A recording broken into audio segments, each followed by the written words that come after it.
Hello friends, मेरा नाम अरुण है। तो हमने पिछले वीडियो में देखा कि किस तरह से एच लाइन का फॉल्ट आइडेंटिफाई करते हैं और कहाँ पर कितना वोल्ट आता है, कैसे वर्टिकल आईसी काम करती है, कहाँ से पल्स मिलते हैं वर्टिकल आईसी को ऑन होने के लिए। तो आज को जो वीडियो है, जो काफ़ी टीवी में वो फॉल्ट देखने को मिलता है हमको, तो आज मैं उसके ऊपर ही वीडियो बनाने जा रहा हूँ। तो किस तरह से हम वो फॉल्ट को जाने और कैसे मालूम कर सकते हैं कि ये फॉल्ट कहाँ का है और किस सेक्शन का है, ठीक है, और क्या स्टेटस रहता है एलईडी का, हमको मालूम करने के लिए कि कैसे हम जाने कि किस तरह का फॉल्ट है और कहाँ पर है, कौन से सेक्शन में है मोस्टली, ठीक है। तो आज हम लोग वो फॉल्ट देखेंगे जो कि नॉर्मली सब टीवी में लगभग आ ही जाता है और कस्टमर परेशान होता है उस फॉल्ट से। तो फॉल्ट है इस तरह से कि जब आप टीवी को ऑन करते हो, कोई टीवी को, वो थोड़े टाइम के लिए चलता है फिर बंद हो जाता है, और फिर जैसे ही आप टीवी को साइड से ठोकते हो या उसको हिलाते हो टीवी को, ठीक है, तो टीवी वापस से ऑन हो जाता है। तो इस तरह के फॉल्ट को हम देखेंगे आज, किस तरह से हम जाने और कैसे पहचानें कि ये फॉल्ट कहाँ का है और क्या करने पर ये सही होगा, ठीक है।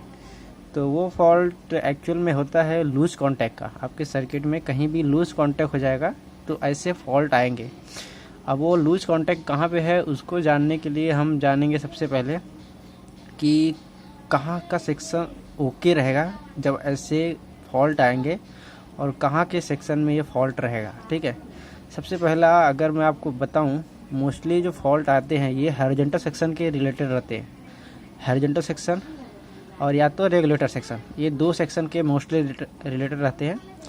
तो होता क्या है, अगर आपने टीवी चालू किया, कुछ टाइम बाद थोड़े टाइम चला, ठीक है, वो बंद हो गया, आपको अगर देखना है अभी आपकी टीवी की जो एलईडी है वो भी बंद हो रही क्या, अगर वो एलईडी साथ में बंद हो गई, ठीक है, तो ये समझ लो कि आपके पावर सप्लाई का फॉल्ट है, ठीक है, या फिर रेगुलेटर सेक्शन का फॉल्ट है, ठीक है। ये दो फॉल्ट होते हैं क्योंकि पावर सप्लाई वोल्टेज बना के नहीं देगी प्रॉपर तरीके से, फिर भी वो एलईडी जलेगा नहीं, ठीक है।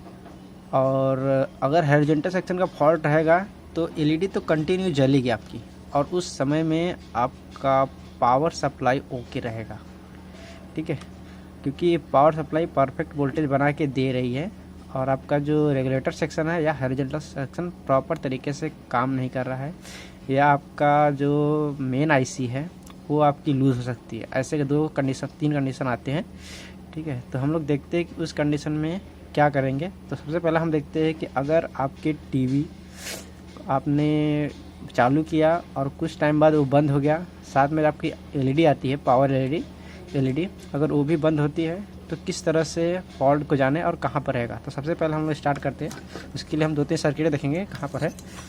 तो हम लोग चालू करते हैं अपना, ठीक है।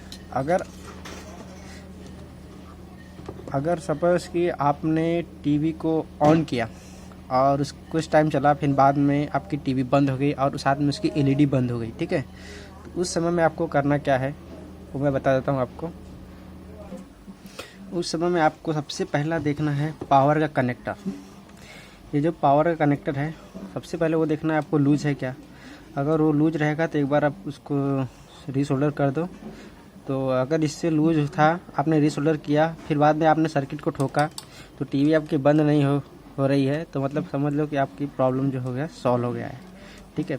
अगर आपका पावर कनेक्टर लूज नहीं है, ठीक है, बाद में यहाँ पर जो लाइन फिल्टर लगा उसको देखिए ध्यान से, अगर वो लूज है तो उसको सोल्डर कर दीजिए। उसके बाद आपको यहाँ पर एनटीसी को देखना है। पीटीसी से कोई मतलब नहीं है पावर ऑन ऑफ आपसे, ठीक है। एनटीसी को देखना है। एनटीसी क्योंकि आपको एक वीडियो में बताया था कि एनटीसी ख़राब थी तो पावर ऑन ही नहीं हो रहा था, ठीक है। तो एनटीसी को देखना है आपको। अब एनटीसी यहाँ पर कहाँ पर लगी है, सबसे पहला सर्किट में उल्टा करता हूँ, आपको दिखाता। देखो, ये देखो एनटीसी लगी हुई है यहाँ पर, ठीक है। एनटीसी लिखा भी है उसके ऊपर, देख लीजिए ध्यान से, ठीक है। एनटीसी लिखा है तो ये एनटीसी लगी हुई है, आपको एनटीसी को देखना है, ठीक है। एनटीसी कहाँ पर लगी है आपको दिखा देता हूँ उसका पोजीशन।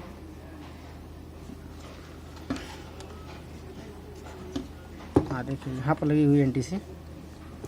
उसके बाद आपको ये ब्रिज देखना है, ब्रिज रेक्टिफायर देखना यहाँ पर कितने डायोड लगे, 1 2 3 और 4th डायोड देखो इसका इधर लगा हुआ है। तो ये आपको ये 4 डायोड देखना है, ये लूज है क्या। अगर ये लूज रहेंगे तो इसको लूज कॉन्टैक्ट मार दीजिए, ठीक है। लूज कॉन्टैक्ट जो भी रहेगा उसको सोल्डर कर दीजिए वापस से, ठीक है। उसके बाद आपको इधर देखना है ऑप्टो कपलर को भी देख लेना इधर से। और उसके बाद जितने भी एसएमपीएस के जो आपके लेग दिख रहे हैं, SMPS switching mode power supply की जो एसएमपीएस है, ठीक है, एसएमपीएस ट्रांसफार्मर बोलते हैं, ठीक है। ये स्विचिंग मोड पावर सप्लाई है और इसका जो ये जो है एसएमपीएस ट्रांसफार्मर बोलते हैं, ठीक है। आपको इसको भी ध्यान से देख लेना है, ठीक है। इसके लिए कहीं छोड़े हैं या कहीं सही से कांटेक्ट नहीं रहेंगे, आपको लूज कांटेक्ट इस तरह से दिखा, शोल्डर प्रॉपर तरीके से जॉइंट नहीं रहेगा। अभी यहाँ पर आपको देख सकते हैं किस तरह से जॉइंट है, देखो आपको एकदम प्रॉपर तरीके से दिखते रहेंगे जॉइंट, ठीक है। किस तरह से देखो जॉइंट है एकदम प्रॉपर, इस तरीके के जॉइंट चाहिए। अगर इसमें थोड़ा भी लूज रहेगा या प्रॉपर तरीके से नहीं पकड़ा रहेगा, एक बार आपको लूज कॉन्टैक्ट सबको एकदम लेग्स को, पूरे लेग्स को आपको एक बार शोल्डर कर देना है। आपको रिस्क नहीं लेना, क्योंकि हो सकता है हीट होने के बाद वो अपना जब ये स्विचिंग करता है तो यहाँ पर हीट जनरेट होता है, तो हो सकता है उसके बाद वो लूज़ हो जाता हो। और उसके बाद आपका यहाँ पर एक STR लगा हुआ है। STR मतलब एक तरह जिससे हम जो काम हम ट्रांजिस्टर से कराते हैं वही काम यहाँ STR से करवाया जाता है। STR को हम लोग देखेंगे आगे की जो वीडियो आएंगे उसमें देखेंगे एक बार STR का फंक्शन और कैसे काम करता है STR, ठीक है। तो उसके फंक्शन में हम लोग देखेंगे। तो यहाँ पर देखो 6 लेग की STR लगी हुई है, 1 2 3 4 5 6 लेग की STR लगी है, ठीक है। किसी किसी में 5 लेग की STR होती है, तो यहाँ पर 6 लेग की लगी हुई है, ठीक है। आपको इसको सबको लूज़ कांटेक्ट मार देना है, ठीक है। जो भी लूज़ कांटेक्ट रहेगा उसको आपको रीसोल्डर करना है। और उसके बाद आपको आपके जो हीटसिंग है, यहाँ पर हीटसिंग भी मैटर करते हैं, हीटसिंग को भी एक बार लूज़ कांटेक्ट रहेगा तो उसको भी आप, ठीक है, एक बार सोल्डर मार दीजिए। और आपको यहाँ पर सेकेंडरी साइड के जो है एसएमपीएस के लेग है, देखिए ये प्राइमरी साइड हो गया, आपका ये सेकेंडरी साइड है। इसके अंदर भी इसी तरह से आपको सोल्डर मारने हैं जिस तरह से आप यहाँ पर मार रहे हैं। और आपको मेन फिल्टर जो है आपका लगा हुआ है 300 वोल्ट का, आपको दिखाता हूँ चेक करके, ये है 300 वोल्ट का फिल्टर। आपको इसको भी सोल्डर मार देना है। और इसके जो कैपेसिटर लगे होते हैं अंदर पावर सप्लाई में, देखो छोटे छोटे कैपेसिटर लगे होते हैं, इसमें लगे हैं कि नहीं, इसमें लगे हैं, देखो इधर, ये देखो आपको यहाँ से छोटा सा कैपेसिटर दिख रहा है, ठीक है। ये देखो छोटा सा कैपेसिटर आपको दिखता होगा, ठीक है। एक कैपेसिटर को भी आपको सोल्डर मार देना है, सोल्डर मार देना है, या इसको चेंज कर देंगे तो और अच्छा रहेगा, ठीक है। इस तरह से आप इसके फॉल्ट को जो आइडेंटिफाई कर सकते हैं। प्राइमरी सेक्शन के अगर फॉल्ट रहेंगे तो प्राइमरी सेक्शन के फॉल्ट कब रहेंगे, जब आपकी एलईडी भी जल नहीं रही है, आपको टीवी बंद होने के बाद आपकी एलईडी भी सही तरीके से काम नहीं कर रही है, ठीक है। ठीक है, जब आपकी समझ लो कि आपने टीवी को ऑन किया, आपकी एलईडी भी ठोकने के बाद आपकी एलईडी भी चली गई, फिर आपने ठोका तो एलईडी भी साथ में चालू हुई और टीवी भी चालू हो गया, तो इस कंडीशन में आपके पावर सप्लाई के मैक्सिमम ज़्यादा से ज़्यादा फॉल्ट रहेंगे, ठीक है। या तो रेगुलेटर सेक्शन को ही आपको, रेगुलेटर सेक्शन में फॉल्ट रहेंगे, क्योंकि रेगुलेटर ही 5 वोल्ट बना के देता है और 5 वोल्ट की वजह से ही आपकी एलईडी जलती है। वो 5 वोल्ट सीधा ही आपकी एलईडी पे दिया जाता है और सेंसर पे दिया जाता है, ठीक है। तो ये हो गया एक सर्किट का। दूसरे सर्किट में देखते हैं किस तरह से डिज़ाइन किया हुआ है पावर सप्लाई।